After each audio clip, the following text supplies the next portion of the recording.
Hi, everybody, and welcome to the Web Marketing Insights podcast. Again, very special episode. Zach Wilson and myself from Gulo Solutions here.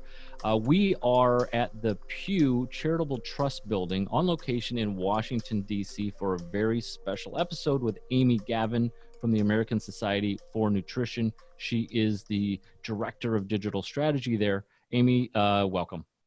Thanks for having me. Really excited, Zach, to have Amy talk a little bit about what they're doing over at nutrition.org around digital marketing, content marketing, email, data acquisition, all that good stuff. Amy, just to get started, do you want to just tell us a little bit about what ASN does and sort of what the organization is about? Sure. American Society for Nutrition is a nonprofit scientific society. We represent people working in the field of nutrition science. So those people might be academics or lab scientists, a lot of government officials and policymakers, people out in the industry, and also people who first come to mind for consumers like us, so dietitians and medical doctors too. We have about 7,000 members all around the world. And ASN serves as sort of the joining force or the community for these professionals. We provide education, an annual meeting, 4 peer-reviewed journals, lots of other professional networking opportunities. And we advocate for nutrition research funding and just for the field in general. So overall, our nonprofit mission is to make the world a healthier place through evidence-based nutrition. Awesome. Great. Thank you so much for that. Thanks, Amy, for that. That's great. I mean, you guys are doing a lot of great things at ASN. Very excited. Can you tell us what your job does? What's a day in the life look like for you? And then we can kind of get into exactly how you do what you do, but tell us what you do.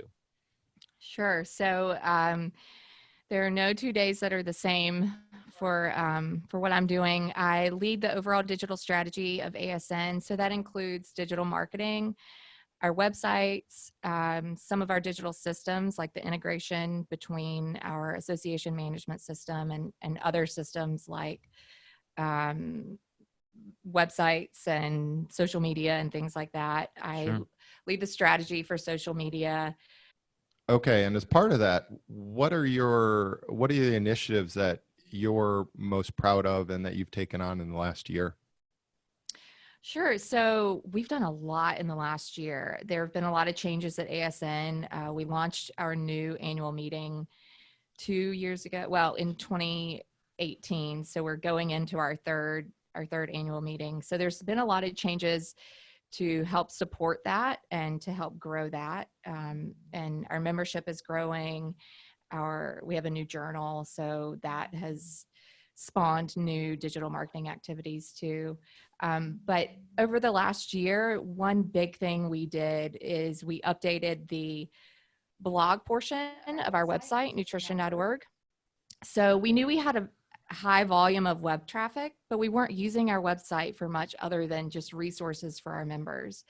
So I guess that's to say our website didn't have much of a marketing focus.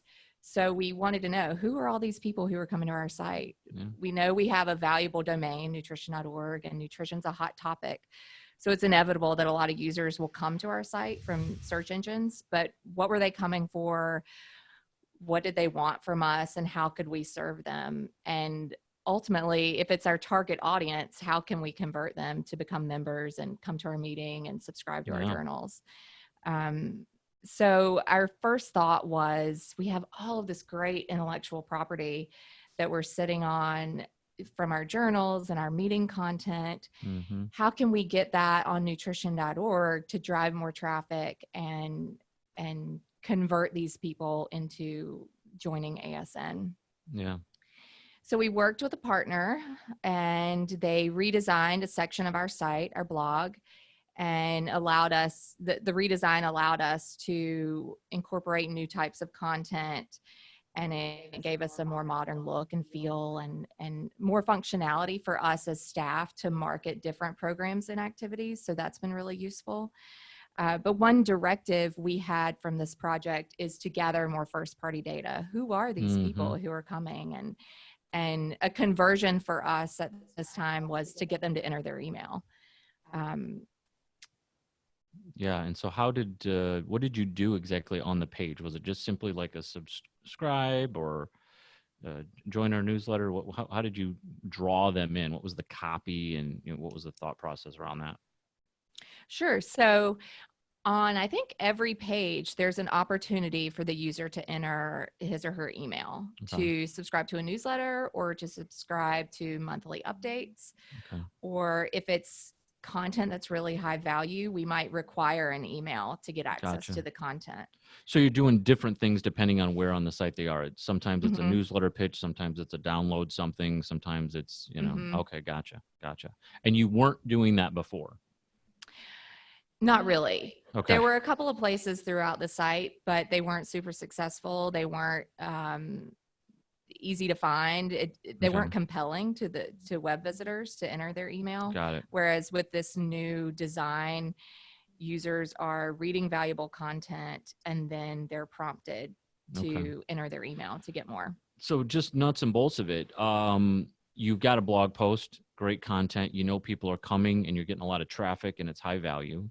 And so is it fair to say what you've done then in the middle of the post are you putting things, promotional things and email asks in the middle of the post, or are you doing all that at the bottom, or where does it fall on the page that seems to have been getting the traction? Really different places. Mm. We didn't want any blog post to look exactly like another one. We don't want people to get used to what they're seeing. So on some blog posts, we might have a call to action in the middle of the content that tells people why they should join ASN. On another one, we might have a call to action to sign up for a webinar. So it kind of depends on the content and what makes most sense in that post. At the bottom of every single post, I believe there is an opportunity to subscribe to newsletters. Gotcha.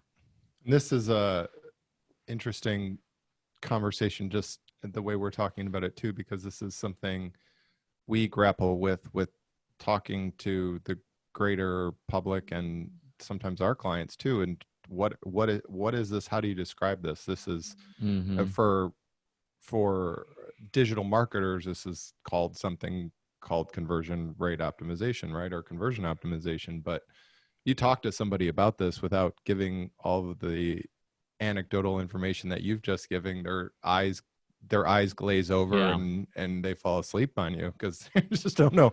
But ultimately what you're doing is you've been doing conversion optimization to your blog posts and engaging, finding opportunities to engage your readers and collect valuable information, which is amazing. I mean, that's Is there any data that you guys have on that, or?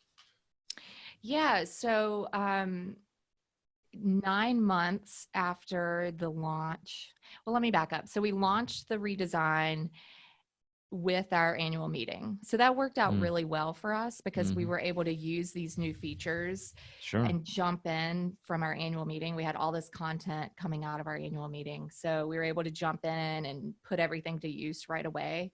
So that really propelled us forward because it showed an increase in traffic right away. We were excited. So we kept it up and pull in a lot of content from our journals and from our meeting and elsewhere.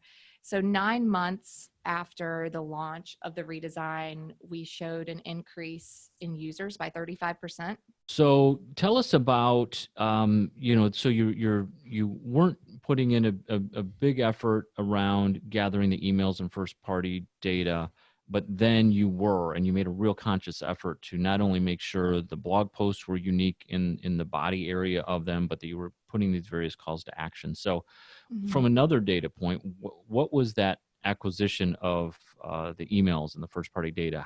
What did those numbers look like for you? Yeah, so 9 months after the launch, we had 2,500 web visitors to sign up to receive emails from us. Wow. So yeah, and in the context of our membership and our meeting attendance, that's a pretty good number. We have about 7,000 members and about 3,500 people attend our meeting each year.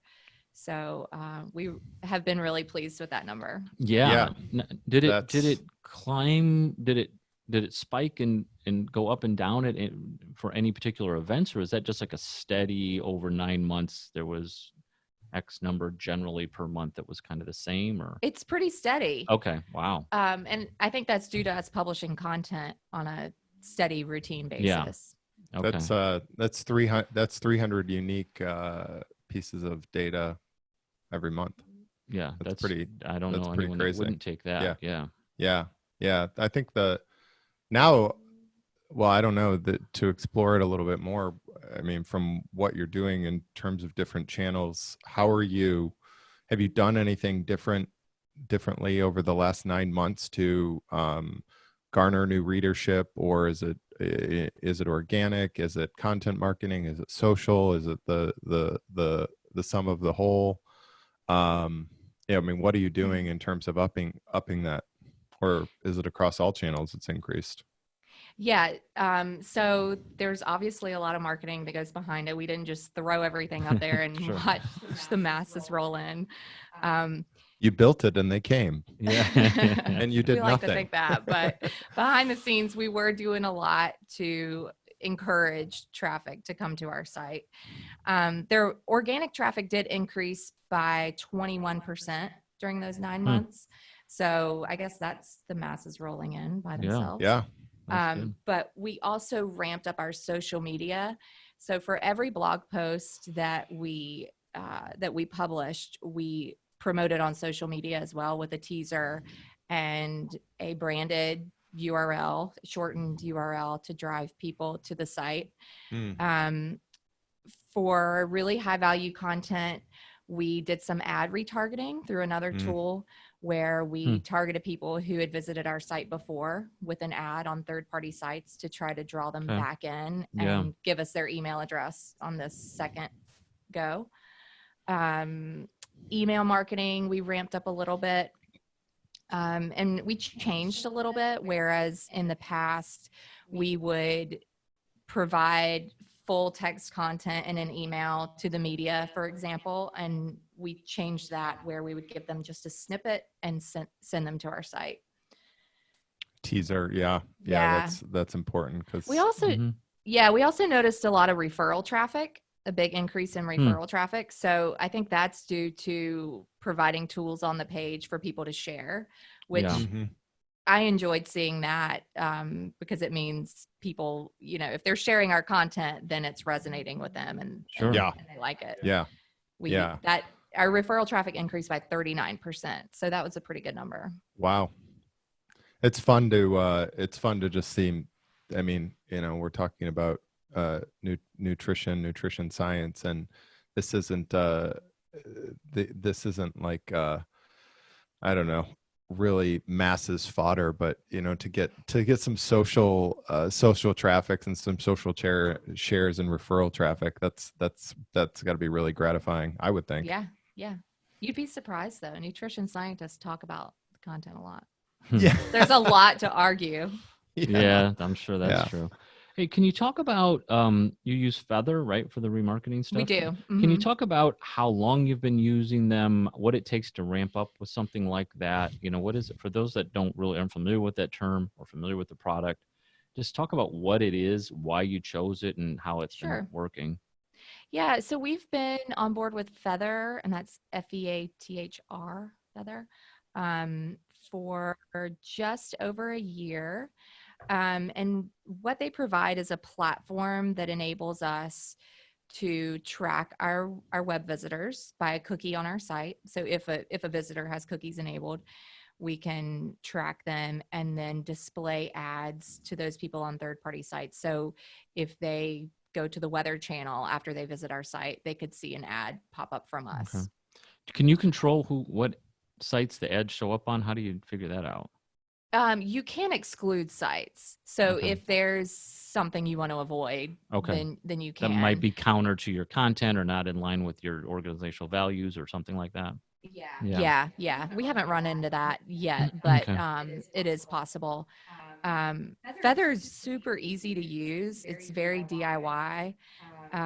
Takes no time to get started. there are lots of options within the platform. It's been successful for us. We've been able to track a lot of conversions for registrations for our meeting and for webinar signups and different things like that. What's the pull to get them back? In other words, what's the ad about? Is it an annual meeting ad? Can you control what ads show up where or when, or what is it? How do you get them to see that ad on Yahoo or wherever and send them back over? What do you guys put on that ad? Yeah. So an example campaign for us would be, we would design an ad, let's say, about content from our meeting. Okay. So if we have sessions about pediatric nutrition, we could design an ad that focuses on that. And then we go into the Feather platform and say, hey, target everyone who's visited our program page on our meeting site in the past 6 months and display this ad to them about pediatric nutrition. And then the ad would link back to maybe our registration page or maybe a landing page just about pediatric nutrition. It depends on the call to action there, but you can get really granular in who you're targeting. You can also geo-target. So we've had some success with that, where there have been competing meetings and conventions and things, and we kind of draw a circle around that convention and throw ads at people within that target area and drive them to our site. Okay. Smart. Yeah, that is smart. That's great. So what other, we've talked about a lot in terms of email marketing, content marketing, retargeting. What do you feel tactically from the organization as the director of digital strategy? What's your best channel? What are you guys really succeeding in? What's where can you improve? Just curious. I feel like we've succeeded in the past year with ramping up our content strategy. Before, we had all of this great IP that we weren't really using in channels outside of the original channel, if that makes sense. So for example, journal content, it just lived in our journals, but we didn't do much with it outside of the journals. We didn't translate it for a more lay audience to drive more people to our website. So that has been a big improvement for us over the past year, and I think has led to a lot of success and a lot of new traffic. Let's let's just dig into that a little bit, because just coincidentally, in the last month, we've had quite a few conversations about this and this general notion and fear of people. Well, we're giving away our IP. This is protected. We don't want to put out more content. We want to protect it. We want to make people pay. I mean, can you talk about that shift from just bureaucratically, or from the board, or how you actually sold that, or anything along those lines? Yeah, I hear that a lot too. And we feel that way. But in order to get new subscribers and in order to get the media to report on our content, you got to give them something. Right. So when we share content from our journals, it's very brief. It has high level data, and the purpose is really to draw them back to the journal, the journal article, and either subscribe or do pay-per-view on that article itself. Or the goal could be to attract a new author to submit his or her research to the journal. So there's that angle as well. So are you doing, I mean, in terms of this process strategically, are you doing just like direct pull from an abstract, or you have one of your writers say, here's this journal article, let's consumerify this? It's just made up word. No, it's a good word. I like that word. Zach. Let's make this appeal to the masses and tease out some content. And then as you talked about earlier, are you making direct calls or CTAs to drive people, say, for more in-depth version of this, Yeah. or what are you doing, and are you seeing a direct tie to those journals? Yeah. So it is hard. It's hard to choose content from journals because it can be so scientific and so high level, and it's hard to know what's going to resonate with the public. Our editors choose articles when they're accepted and identify them as possibly being newsworthy or noteworthy. And then we okay. have writers who review and write copy based on the article. And some writers have a more scientific slant, and then some have a more marketing, media, newsy slant. So I think that's something we need to work on, is our voice and how we're communicating the research to the public.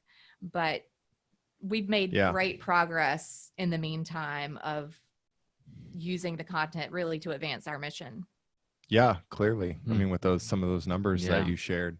And it's really interesting to see on social media and on the web traffic reports on what content really resonates. I mean, some of it people just go wild over. And then other times, something that I think is really interesting as a consumer, flops. Yeah. That's interesting. So it's hard. Yeah. Is there a topic? I mean, just for those of us that are interested in nutrition, and is there one in particular that kind of you remember that was really popular, or something that you thought, what's going on here? Yeah, eggs. Oh, really? Mm-hmm. Okay. People like to talk about eggs. Isn't that something? Okay. I think the article about eggs is huge, Zach. Is that on? Is that up right now? I went to the site yesterday, the day before. I think there is top. Yeah, that's like you're gonna do. Are you gonna do like a sequel to it, just to keep the blockbuster hit sequel? This Eggs 2. Yeah, eggs are always a hot topic. Okay.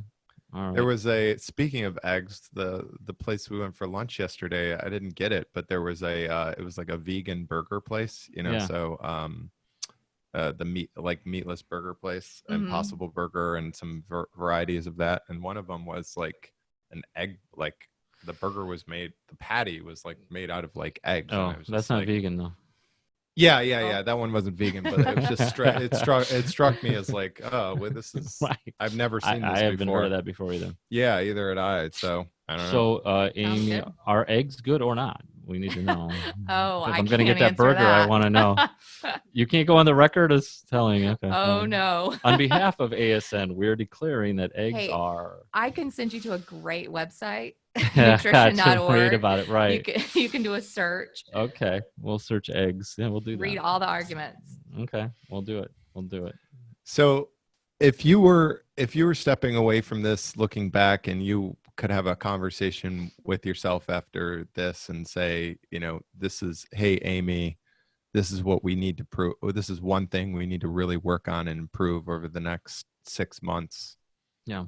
What would you say to yourself after this, and say, focus, let's improve on X? Audience segmentation. Another big one. So we did a great job over the past year, and continue to do a great job of acquiring first-party data in a safe and quality way. We're not breaking any laws. We all know there's so many laws right now and going into effect soon about data privacy. So I think we've done really well with acquiring qualified leads in a good way, because they're offering up their data on their own.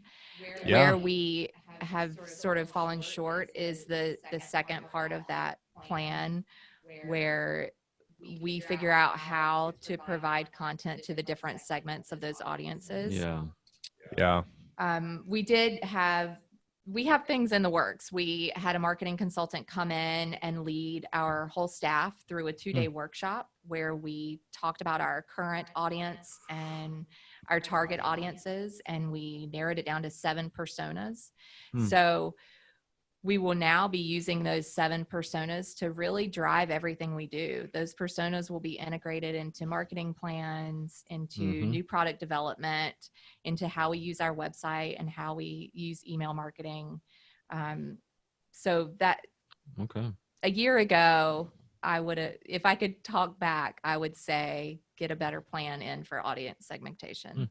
Interesting. Yeah, and I think there's something there too with and you may not even have an answer for this, but it's just something that I thought about is you've collected whatever you said 2500 3000 piece of first party data, and if you're just collecting email address, you got to figure out, you got to put each one of those people into a bucket. So is there do you have a solution or a plan to do that? We do have a plan. It'll be harder going backwards with data we've already acquired, Sure. but there are tools on the market that we have our eyes on that we're hoping to implement later this year. There's a lot of stuff we need to do up front to prepare to do that. But starting in the fall, most likely, we will be using a new email platform where when a user comes to our site and signs up to receive our emails, it depends on what page they visited and what page they signed up on, and that will lead them into a marketing funnel based on the persona that we kind of apply to them based on our 7 personas. So just talk me through that step by step. So I go to an article on eggs, as Chris said, mid-page I see, sign up for more monthly updates on our articles or whatever. I enter my email address, hit submit, then it dumps into this new workflow. Yep. So then you're identified so let's say that article had a real medical focus and the focus was cardiology because of eggs, heart health. So we've now identified you as someone who might practice medicine and who might be interested in heart health. So we can now target you with more articles in that topic area. Interesting. And so is there anything me as the reader / subscriber will have to do in addition to hit subscribe? Or is this just automatically done based on the metadata in the article and this email software? There are multiple ways to do it. We can do it where the user doesn't know. Yeah. Or we could have the user select something. Gotcha. But we do want to limit barriers. Yeah, sure. Friction is a big, user experience and friction is a big thing. But so that's going to be really interesting, I think. Yeah. And then after a user signs up for emails, we want to give the opportunity for them to go to a central landing page and select what type of emails they want to receive from us. Oh, okay. Moving forward. Yeah. Gotcha. Interesting. Yeah, that will help. That will help that audience segmentation a lot. And driving, I mean, this is something we hear a lot too. Is a couple months ago, we were talking to somebody about this problem. They've got tons of subscribers, and they send the same email to 10,000 subscribers. It's like, well, that sort of audience and that messaging is not going to resonate with people, and then ultimately you just get as a receiver of those or recipient of those emails, it just becomes noise because you're not talking my language. Then unsubscribe follows and so on and so forth. It's a vicious cycle. So yeah, it's tough. It's tough to crack. Yeah, it is. Are you guys, Chris loves this topic in terms of conversational web and email marketing. Are you guys going to make a plan to make any sort of shifts in style in your email? Are you guys doing the sort of like HTML high gloss or high fashion emails? Or are you going to move to more of a sort of a personalized conversational style, or is that? We haven't really gotten that far. I think it depends on the content. We market our meeting differently than how we market our journal content, and differently from how we market things to the media. So I think it'll just depend on the content. Yeah. Yesterday, Chris put a screenshot up of a conversational email to a group of people, and they all they all about jumped out of their seat like, we can't do this. This is like, what is this? This looks like an email from my boss. And, Mm-hmm. yeah, exactly. Yeah. So anyway. And that might be useful for membership Yeah. related emails, for renewing Mhm. membership and things like that. But other things maybe not so much. Yeah, you have to, I mean, it's just like anything. And in I think in digital marketing in general, whatever channel you're working on, it's, develop a hypothesis, run some tests, and see what produces the best results, right? Yep. I mean, it's and it I think a lot of people in general get overwhelmed by just the idea of that. Like, I can't, I don't know what to do. And it's just like, just if you don't know what to do, just your first step is just try something that you yourself would want to receive and or Yeah. see, right? That it's not that none of this is, I mean, it's very data driven and somewhat scientific, but there's not an exact science behind a lot of this, especially, if you're in the nutrition world, if you're an agency like us. I mean, there's a lot of it. A lot of this is just people just experimenting with some different ideas and some different hypotheses and seeing what sticks. But rinse and repeat is a sort of suggestion that I give to people. And don't be afraid to try something. I mean, Yeah. you guys are a great example. Taking a leap of faith to try something on your Yeah, blog. that's exactly right. It's Yeah, a recurring I agree. theme for us. It's a recurring theme on this podcast. That we continue to talk about and mention and recommend. Just get in there and do it. Start looking at some numbers, tweaking, and before you know it, a year's gone by and you're a pro. So Yeah, I mean, really, that's kind of how we feel about the data acquisition on the blog. I didn't even realize it was so successful until months down the road. Sure. Right. Suddenly, like, hey, that was a good idea. I'm glad we did it. Yeah. So I definitely advocate for just jumping in and trying things. And like you say, there's no science to it because it changes every day. There's some new tool. There's some new technique every day. That's a great segue. I mean, I think, as we're getting ready to wrap up today's podcast, want to ask you, what is it on the horizon? Like you just said, there's other things out there, and you've mentioned a few things that you're looking to do in the future. But what's the big vision? Are there tools that you're looking to get into someday, or this is sort of the vision for where you want to take things? Anything you can share in that regard? Sure. I think our work in audience development is going to drive a lot. There will be some market research done soon in relation to that. So that'll drive a lot of what ASN is doing. In terms of tools and techniques, new email marketing platform is on the horizon for us. Also some new engagement tools for our members, which we hope will also encourage increase in web traffic and increase in engagement on our sites. So things like apps that sort of mimic social media that our members can use to network with each other and share our content, and external content too, really. So that's on the horizon. Right. Yeah, those are that's cool. You guys are doing great stuff. Really Thank you. Something we should put a pin in and have a follow-up, but that just occurred to me because it's also recurring conversation, which is interesting. That you've talked a lot about different tool sets, Feather and the website as a tool, your CMS as a tool, the new email platform. What you haven't talked a lot about, which is kind of fascinating to me, is your AMS and how that's actually used behind. I mean, you mentioned it. Talk for 40 minutes and no one said AMS. She said it once. It just occurred to me. Oh, she did. She said it once. Okay. She said it once, but this is like, that's very interesting. Yeah, and I mean, maybe we can have a follow up on just that, and where the AMS stands in this whole good point. Wow. Digital marketing strategy.